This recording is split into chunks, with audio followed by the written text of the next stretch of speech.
Okay, here is your T1N brake pedal switch.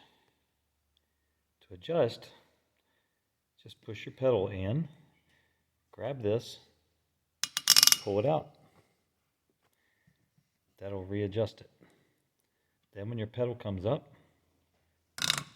it will automatically position itself to where it needs to be, and hopefully your switch will work properly.